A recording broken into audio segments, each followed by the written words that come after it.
제목은 나보다 먼저 가시는 하나님입니다. 다 같이 함께 따라합시다. 나보다 먼저 가시는 하나님. 나보다 먼저 가시는 하나님. 성경 속에는 하나님에 대한 정의가 다양하게 나오고 있습니다. 임마누엘 하나님. 맞아요. 나와 함께 하시는 하나님. 또 여호와 니시 하나님, 여호와 라파 하나님, 여호와 삼마 하나님 등등 하나님에 대한 정의가 참 많이 나옵니다. 그런데 오늘 이 시간에는 조금 특별하게 나보다 늘 항상 먼저 가시는 하나님, 그분에 대해서 살펴보기를 원합니다. 나보다 늘 항상 먼저 가시는 하나님. 여러분, 열심히 신앙생활하는 교인들도 앞에서 대놓고 말하지는 못하지만 속으로는 너무나도 의아하게 생각하는 점이 있습니다. 하나님을 그토록 열심히 믿었는데 어떻게 이런 일이 발생할 수 있느냐는 겁니다. 하나님이 진정 나와 함께 하신다면 도대체 이런 일이 왜 일어날 수 있느냐는 겁니다. 여러분, 오늘 시간 분명히 말씀드립니다. 하나님을 믿어도 이런 일 일어날 수 있습니다. 하나님을 믿는 사람도 예상치 않았던 일 당할 수 있습니다. 하나님을 믿는 사람도 아픔과 상처뿐만 아니라 죽음에까지 이를 수도 있습니다. 그렇습니다. 죄와 어둠이 지배하는 이 세상 속에서 하나님의 백성들도 어둠의 주관자들인 세상 사탄마귀의 영향 아래서 고통과 슬픔을 당할 수 있다는 겁니다. 그렇지만 여러분, 우리가 사는 이 세상은 종착지가 아닙니다. 하나님을 믿는 우리에게는 주님 품 안에서 영생 복락을 누릴 저 천국이 이미 예비되어 있는 줄 믿으시기 바랍니다. 우리는 이미 천국을 보장받고 살아간 자들입니다. 그렇다고 해서 이 세상 살면서 사탄 마귀의 세력에 매여서 늘 항상 고통과 슬픔 속에 그렇게 빠져 있어야만 할까요? 아닙니다. 성경은 우리에게 계속적으로 이렇게 말씀하고 있습니다. 29절 말씀, 그들을 무서워하지 말라, 그들을 두려워하지 말라. 무서워하지 말라, 두려워하지 말라. 여러분, 이게 무슨 말입니까? 하나님이 우리의 아버지가 되시기에 근심, 걱정, 염려 아예 하지 말라는 겁니다. 그래서 하나님께서는 당신 자녀들을 결단코 그냥 그대로 내버려 두지 않으십니다. 그렇다면 여러분, 모세가 원망하며 반항하는 이스라엘 백성들 앞에서 이 말을 조용히 말했을까요? 모세는 강하고 담대한 사람이었습니다. 모세가 이스라엘 백성들 앞에서 강력하게 외치고 있습니다. 그들을 무서워하지 말라. 그들을 두려워하지 말라. 소리가 좀 나는데, 우리보다 늘 항상 먼저 가시는 하나님께서 이제도 우리를 위하여 싸우실 것이다. 이렇게 말씀하고 있습니다. 근데 이 말을 그냥 제가 지금 한 것처럼 이렇게 말하지 않았다는 겁니다.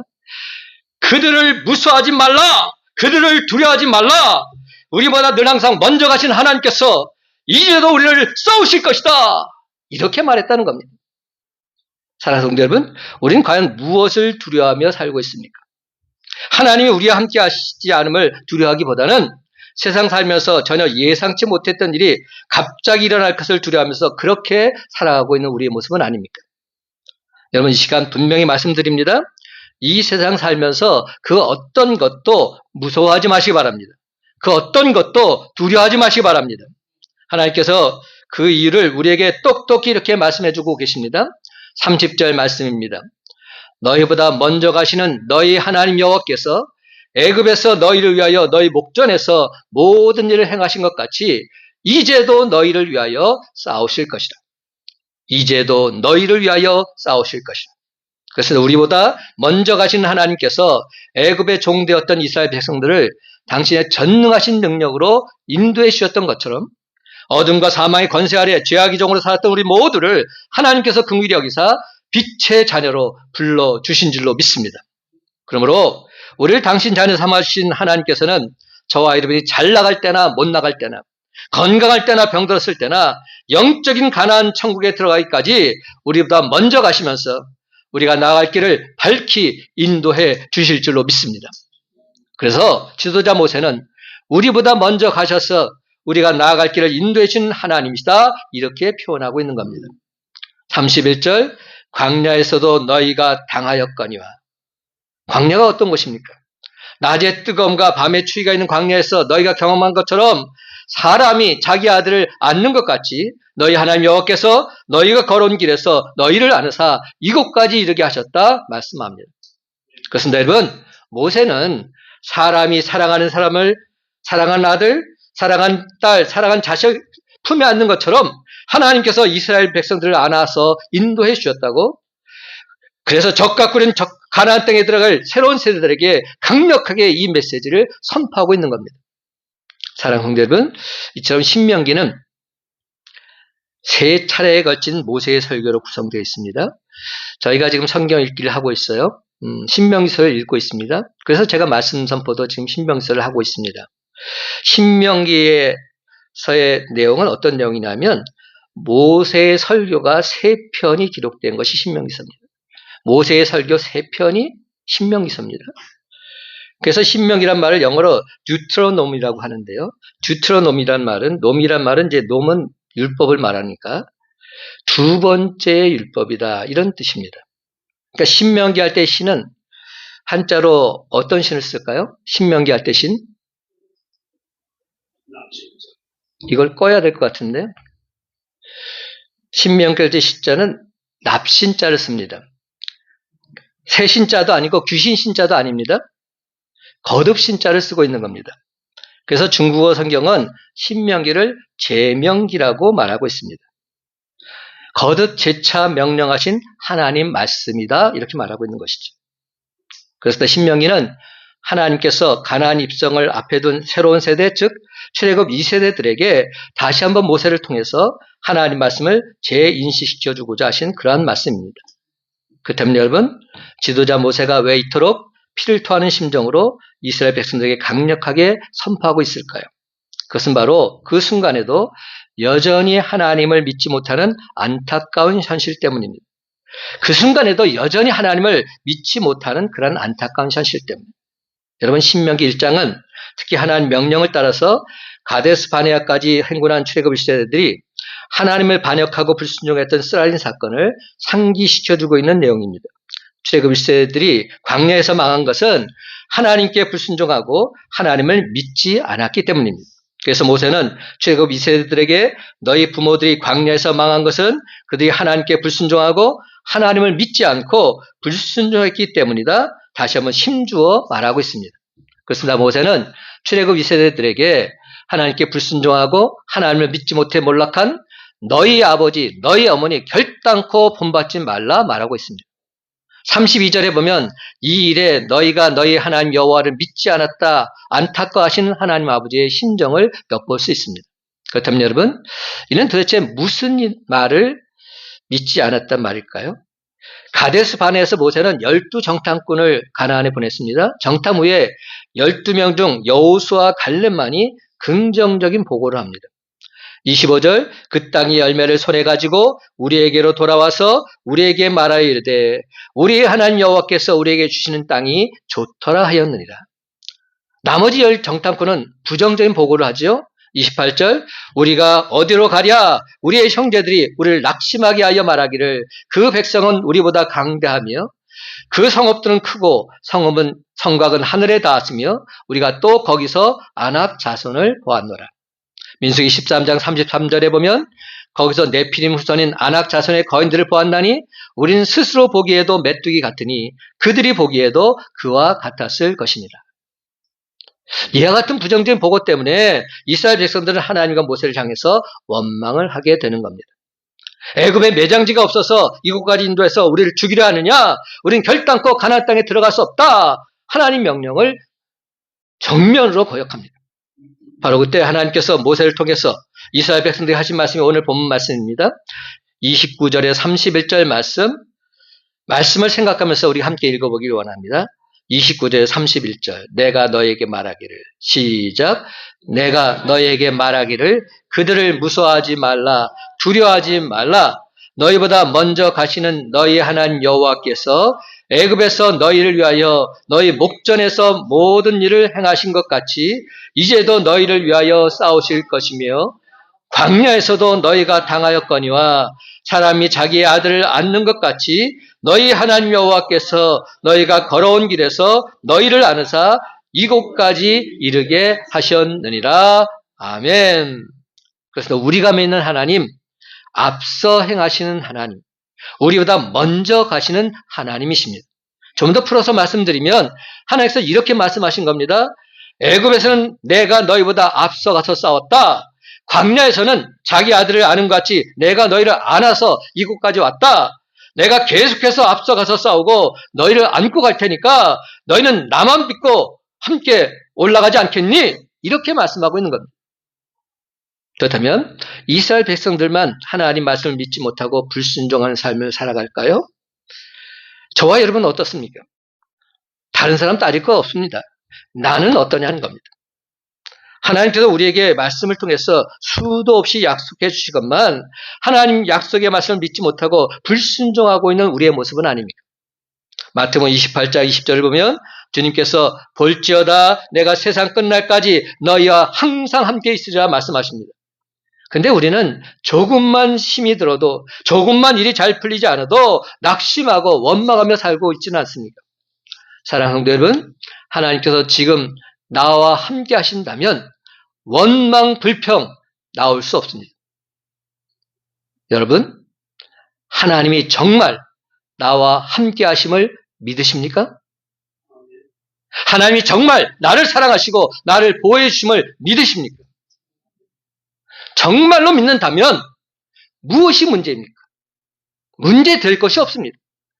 하나님이 나와 함께 하심을 내가 믿는다면 세상 만물을 창조하신 하나님, 그리고 지금도 주관하신 하나님, 그 하나님께서 나와 함께 하심을 믿는다면 전혀 문제될 것이 없습니다. 왜냐하면 그 하나님께서 우리를 그냥 그대로 내버려 두시지 않기 때문에 반드시 우리를 들어서 가장 좋은 길로 인도해 주실 것이기 때문에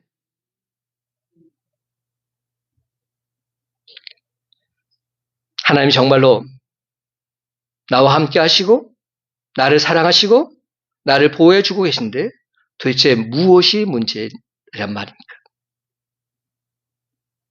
그러므로 사랑하는 성도 여러분, 그 어떤 어려운 상황을 만나도 결단코 흔들리지 마시고 하나님을 끝까지 믿고 신뢰하는 절대 믿음의 소유자가 바로 저와 여러분이 다 되시기를 예수님의 이름으로 간절히 축원합니다. 그런데 여러분, 우리가 믿는 하나님은 나보다 늘 항상 먼저 가십니다. 그래서 우리가 믿는 하나님, 나보다 늘 먼저 가시는 하나님이십니다. 복음성 가운데 이런 찬양이 있죠. 나의 등 뒤에서 나를 도우시는 주. 나의 등 뒤에서 나를 도우시는 주. 이 찬양을 얼마나 신나게 불렀는지 모릅니다. 나의 등 뒤에서 나를 도우시는 주. 많은 성도들이 참 좋아하는 찬양입니다. 이 찬양을 통해서 새 힘을 얻고 이 찬양을 통해서 힘차게 다시금 일어서기도 합니다. 하지만 저는 이 찬양을 부를 때마다 자꾸만 한 부분이 마음에 걸립니다. 오늘 성경 본문에서는 하나님이 나의 등 뒤에서 계신 분이 아니라 나보다 먼저 가시는 분이다 분명히 말씀하고 있기 때문에 사랑하는 성도 여러분, 내가 믿는 하나님은 나의 등 뒤에서 나를 지켜보면서 어려움을 당할 때 도와주시는 그런 정도의 소극적인 분이 아니십니다. 나보다 늘 항상 먼저 가시고 인도하시는 적극적이고 주도적인 하나님이십니다. 그래서 하나님은 뒤에 계시는 분이 아니십니다. 나를 앞서 가시는 분, 나보다 먼저 가시는 분이십니다. 사실 많은 성도들은 앞서 가시는 하나님보다는 그냥 뒤에 계시다가 내가 어려울 때만 도와주시는 그런 하나님을 원합니다. 그렇다면 이는 솔직히 어떤 마음입니까? 내가 늘 항상 먼저 앞서 가겠다는 겁니다. 내 삶의 주인은 나라는 겁니다. 내가 앞서 가다가 힘들 때만 내가 도움을 요청할 때만 나를 도와달라는 겁니다. 내가 내 인생을 주도할 테니까 하나님 지켜보시다가 어려움 당할 때만 나를 도와주면 된다는 겁니다. 거기에 여러분의 신앙 이런 모습은 아닙니다. 그러나 우리가 믿는 하나님은 늘 항상 우리 앞서 가시는 분, 우리보다 먼저 가시는 분이라고 분명히 말씀하고 있습니다. 처음 가는 전혀 모르는 길을 할지라도 지도나 도로 표지표나 내비게이션이 있으면 길을 잘 찾아갈 수 있습니다. 저는 길치입니다. 참 갔던 길도 잘 몰라요. 계속 헤매던 사람인데 저는 이 내비가 생겨가지고 얼마나 편한지 몰라요. 그냥 내비가 인도하는 대로 가면 되니까. 근데 하도 요즘 도로 사정이 급변하다 보니까 내비도 틀릴 때가 있더라고요. 업데이트가 안 돼가지고 어떤 때 보니까 차가 다리를 건너가는데 내비는 강물을 떠다니는 겁니다. 그런 모습이 나타날 때도 있었어요. 근데 여러분, 알지 못하는 어떤 곳을 갈 때 가장 쉽고 가장 안전하고 가장 확실하게 가는 방법이 있습니다. 그것이 무엇입니까? 그 길을 가장 잘 아는 사람이 이끌어주면 가장 쉽고 가장 안전하고 가장 확실합니다. 저도 내비 신봉자인데 제가 아는 길은 내비를 사용 안 해요. 그냥 당연히 아는 길이니까 내가 알아서 갑니다. 왜냐면 이 길은 내가 그 누구보다도 잘 알기 때문에. 그래서 에베레스트와 같은 위험하고 높은 산을 오르는 사람들 보면 그 산을 잘 아는 현지인들, 즉 셀파를 고용해서 산을 오릅니다. 에베레스트 산을 가장 잘 아는 셀파가 없이는 절대로 그 등반에 성공할 수 없기 때문에. 사랑하는 성도 여러분, 나를 가장 잘 아는 사람은 내가 아닙니다. 나를 가장 잘 아시는 분은 하나님이십니다. 하나님께서 나보다 나를 더 잘 알고 계십니다. 내가 어디로 가야 좋을지 하나님은 가장 잘 아십니다. 내가 무엇을 해야 좋을지 하나님은 가장 잘 아십니다. 내 적성, 나에게 가장 잘 맞는 일 하나님은 분명 가장 잘 아십니다. 그러므로 나를 가장 잘 아시는 하나님께서 앞서서 나를 인도해 주신다면 우리 인생이 얼마나 멋지고 행복하겠습니까? 제가 신대원 다닐 때 이번에 설교가 너무나도 듣고 싶어서 주일날 직접 그 교회를 찾아간 적이 있었습니다. 바로 사랑의 교회를 세우셨던 그 옥하는 목사님이셨어요. 지금도 그분의 목소리가 제게 쩌렁쩌렁 들리는 것 같습니다. 그 사랑의 교회가 강남 한복판에 있잖아요. 근데 이렇게 말씀하시더라고요. 부자 양반들 예수 똑바로 믿으세요. 이렇게 말하는 겁니다. 마음이 가난한 자는 복이 있다고 성경 말했는데 마음이 가난한 것뿐만 아니라 진짜 가난해야 된다고. 그렇지 않고는 천국 백성이 될 수 없다고. 막 부자들 앞에서 막 호통치시는 겁니다. 이야, 제가 그때 그 메시지를 듣고서 얼마나 강하게 저에게 다가왔는지 모릅니다. 마치 그 목소리가 회개하라 천국이 가까웠다 외쳤던 세례요한의 목소리처럼 제게는 들려왔습니다. 옥하는 목사님이 자서전에 보면 고향이 거제도이신데 너무나도 작고 가난한 마을에서 태어나 자랐기 때문에 돈 없어도 공부할 수 있는 해군 사관학교에 지원했다고 합니다. 그런데 2번이나 낙방을 했대요. 그 이유가 뭔가 봤더니 겉으로 볼 때는 몸은 멀쩡해 보이는데 신체 검사를 하면 계속 불합격이라는 겁니다.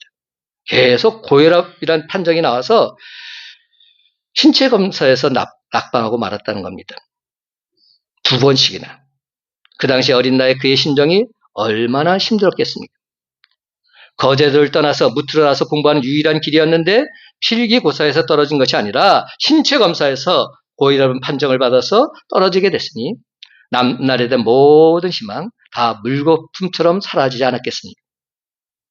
옥하는 목사님께서는 그때를 회상하면서 하나님께서 자기를 지금 이 자리로 죄의 종의 자리로 인도하시려고 자기보다 먼저 가셨다 분명히 깨달았다 선포하고 있습니다. 그 모든 과정 속에서 하나님께서 먼저 행하셨기에 내가 지금 이 자리에 있노라 이렇게 말하고 있는 겁니다. 사랑하는 여러분, 오늘 이 시간 주신 말씀 듣고 하나님 나보다 늘 항상 먼저 가시는 분임을 다시금 분명히 깨달아 알아서 하나님 말씀에 온전히 순종하는 저와 여러분이 다 되시기를 예수님의 이름으로 간절히 축원합니다. 그렇다면 여러분, 하나님 왜 늘 항상 나보다 먼저 가실까요? 그 이유가 뭘까요? 나를 가장 좋은 길로 인도해 주시기 위해서. 나를 통해서 하나님 당신의 뜻을 온전히 이루어 주시기 위해서. 그래서 하나님은 나보다 늘 항상 먼저 가서 일하심으로 당신 백성을 온전히 이끌어 주십니다. 33절, 그는 너희보다 먼저 그 길을 가시며 장막 칠 곳을 찾으시고 밤에는 불로 낮에는 구름으로 너희가 갈 길을 지시하신 자이시니라. 그런데 여러분, 이 부분이 이전 번역에는 그는 너희 앞서 행하시며 라고 되어 있습니다. 하나님께서 우리를 앞서 가시는 이유는 장막을 칠 곳을 찾으시기 위해서라고 말씀합니다. 우리의 앞길을 인도해 주시기 위해서라는 겁니다. 여기서 찾으신다고 하는 이 말은 이리저리 다니다, 정탐하다, 자세히 조사하고 살피다 이런 의미를 가지고 있습니다. 목자가 양을 위해서 앞서가서 맑은 물, 푸른 풀밭 이리저리 다니면서 살피고 찾듯이 하나님께서 저의 이름을 위해서 가장 안전하고 평안한 곳, 쉴만한 물과 푸른 풀밭을 찾으신다는 말씀입니다. 그래서 다윗은 여호와는 나의 목자시니 내게 부족함이 없느라 주가 나를 푸른 풀밭으로 쉴만한 물가로 인도해 주신다 이렇게 고백하고 있습니다. 사랑하는 성도들은 하나님 마음에 합한 사람 다윗은 진정 앞서가신 하나님의 은혜로 살아간 사람입니다. 목자는 양을 위해서 그 길에 있는 가시와 장애물을 제거합니다. 험한 곳에 길을 만들기도 하고 때로는 돌아서 가는 길을 찾기도 합니다. 그렇습니다. 양을 안전하고 좋은 곳으로 인도하기 위해서 목자는 앞서가서 길을 만들고 이끌어줍니다. 하나님께서는 지도자 모세에게 앞서가시며 보호하시고 인도해 주시겠노라 약속해 주셨습니다.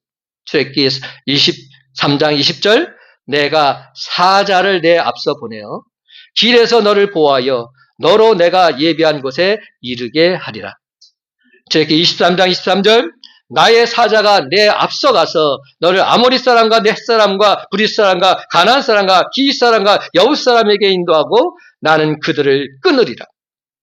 하지만 출애굽 1세대는 우리보다 먼저 가서 행하시는 하나님을 온전히 믿지 않아서 결국 광야에서 다 죽고 말았던 겁니다.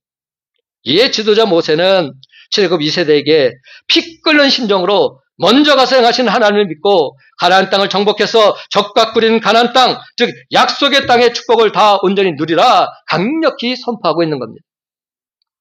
사랑하는 성도 여러분, 하나님 우리보다 먼저 가서 행하시며 우리 위해서 길을 내고 우리를 안전하게 인도해 주시는 분인 줄 믿으시기 바랍니다. 우리는 그 하나님을 믿고 반드시 승리하는 복된 인생이 되면 되는 겁니다. 그렇습니다, 여러분. 우리보다 먼저 가신 하나님은 당신의 백성들을 위해서 친히 싸우시는 분이십니다. 30절, 너희보다 먼저 가시는 너희 하나님 여호와께서 애굽에서 너희를 위하여 너희 목전에서 모든 일을 행하신 것 같이 이제도 너희를 위하여 싸우실 것이며. 하나님께서는 당신 자녀들인 이스라엘 백성들을 괴롭히는 애굽의 바로왕과 싸우셨습니다. 지도자 모세에게도 이스라엘 백성들에게도 아무런 힘이 없었습니다. 그 어떤 무기도 군대도 준비되어 있지 못했습니다. 강대국인 애굽에 맞서서 출애굽 해방의 역사를 이루는 것 도무지 불가능했습니다. 이스라엘 백성들은 애굽과 맞서 싸울 준비가 1도 되어 있지 않았기 때문에. 그런데 참으로 놀랍게도 이스라엘 백성들이 싸운 것이 아니라 하나님께서 대신 싸워주고 계십니다. 하나님께서는 이스라엘 백성들을 애굽에서 이끌어내기 위해서 애굽 땅에 10가지 재앙을 퍼부으셨습니다. 그러나 싸움은 그것으로 끝난 것이 아니었습니다. 이스라엘 백성들을 어디로 인도하셨습니까? 홍해 바다로 인도하셨습니다. 이는 애굽의 군대를 홍해 바다에다가 수장시키려는 하나님의 유인책이었습니다. 그 사실을 모르는 애굽 왕 바로는 군대를 총동원합니다. 군대만 동원하면 이스라엘 백성들을 다시금 노예로 삼을 수 있다고 여겼기 때문에. 왜냐하면 앞에 홍합에다가 놓여 있어서 이제 이스라엘 백성들은 꼼짝없이 사면 초가에 있기 때문에 저들은 다 죽었다 이렇게 생각했습니다. 홍해바다 앞에서 두려워 떨고 있는 이스라엘 백성들에게 모세가 뭐라고 말합니까?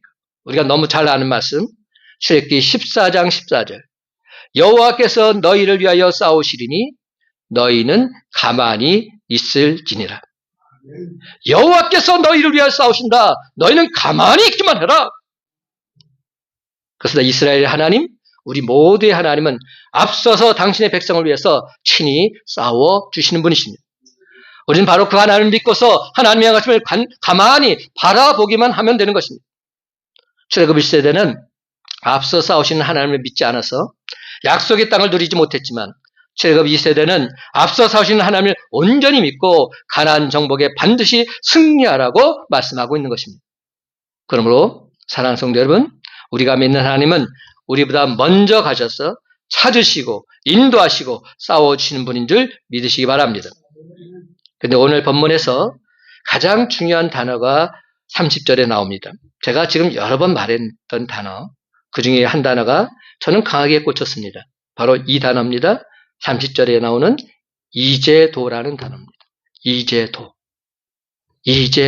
지금도, 이제도 너희를 위하여 싸우실 것이며, 하나님 지금도 살아계신 분이시기에 과거에만 앞서가셔서 찾으시고 인도하시고 싸워주시는 그런 하나님이 아니라 지금도 앞서가셔서 찾으시고 인도하시고 싸워주시는 그런 하나님이시라는 말입니다.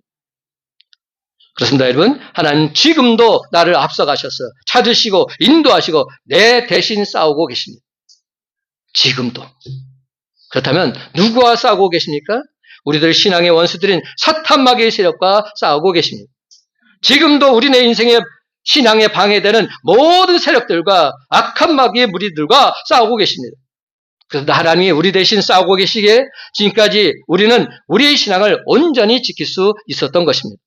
그런데 여러분, 정말 중요한 것은 지금까지도 나보다 먼저 가셔서 찾으시고 싸우신 바로 그 하나님께서 앞으로도 나보다 먼저 가셔서 찾으시고 인도하시고 싸워 주실 것이라는 사실입니다. 그래서 어제나 오늘도 동일하신 하나님께서 우리의 앞길도 저와 여러분보다 먼저 가셔서 찾으시고 인도하시고 싸워 주실 줄로 믿습니다. 사랑하는 성도 여러분, 우리가 믿음의 삶에서 열심을 갖는 것도 중요합니다. 많은 일에 봉사하고 또 어떤 목표에 도달하는 것도 중요합니다. 그러나 그것보다 더 중요한 것은 하나님의 인도하심을 받는 것입니다. 우리가 하나님의 인도하심을 받기만 한다면 만사가 오케이 아니겠습니까? 하나님의 인도하심을 받기만 한다면. 여러분, 어떤 일을 빨리 하는 것, 어느 지점에 빨리 도착하는 것, 이것이 좋다고 말하는 것은 세상적인 관점입니다. 하나님은 빨리 성공하고 어떤 목표에 도달하는 것보다 우리와 함께하기를 원하십니다. 그런데 하나님과 함께하려면 우리가 하나님 명령에 순종해야 합니다. 여러분, 우리가 하나님의 인도하심을 받는데 가장 큰 방해 요소가 뭔지 아십니까? 우린 자꾸만 하나님보다 먼저 움직인다는 데 있습니다. 제가 이 말씀을 여러 번 드린 것 같아요. 내가 자꾸만 하나님보다 앞서갑니다. 그래서 하나님의 인도하심을 가장 놀랍게 체험했던 사람, 일생 동안 5만 번의 기도응답을 받았던 조지 물러, 그의 인생 좌우명은 바로 이것입니다. 무엇이었을까요? 하나님보다 앞서가지 말자. 하나님보다 앞서가지 말자. 이게 그의 인생 좌우명이었습니다. 늘 언제나 앞서가시는 하나님을 따라가자. 내가 먼저 하나님을 앞서지 말자. 이것이 그의 인생 좌우명이었습니다.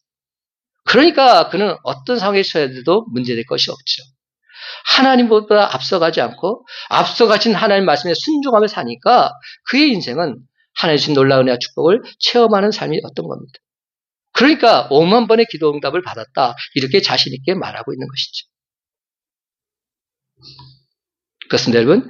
무조건 빨리 달리는 것이 좋은 것만은 아닙니다. 하나님 명령 따라 빨리 달려야 합니다. 그러기 위해서는 지금 내가 들고 있는 방법, 내 계획, 이것부터 먼저 내려놓아야 합니다. 어떤 사람들은 하나님 뜻을 정말 잘 모르겠다 말들 합니다. 하나님 음성이 너무 희미해서 잘 들리지 않는다고 말을 합니다. 왜 그럴까요?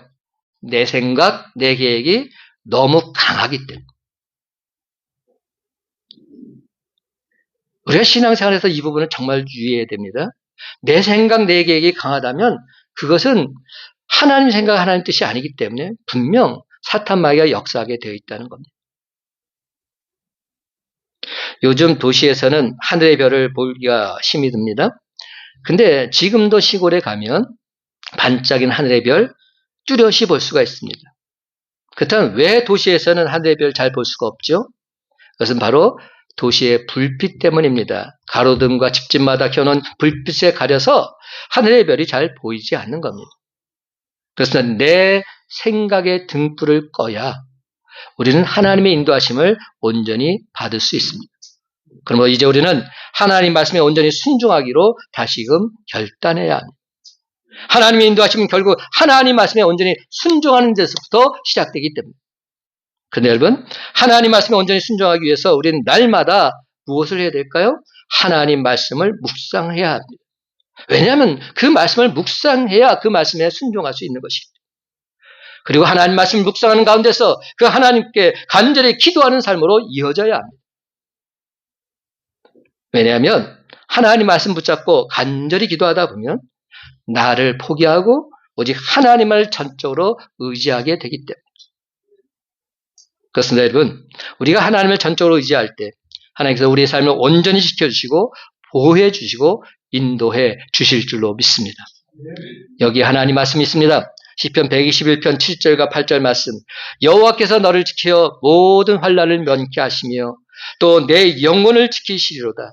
여호와께서 너의 출입을 지금부터 영원까지 지키시리로다. 아멘입니다. 이제 말씀을 맺습니다. 사랑하는 성도 여러분, 어제도 우리를 위해서 싸워주셨던 하나님께서 오늘도 아니 내일도 우리보다 한 발 앞서서 모든 환난을 면하게 해주시고 지금부터 영원까지 우리의 출입을 완벽하게 책임져 주실 줄로 믿습니다.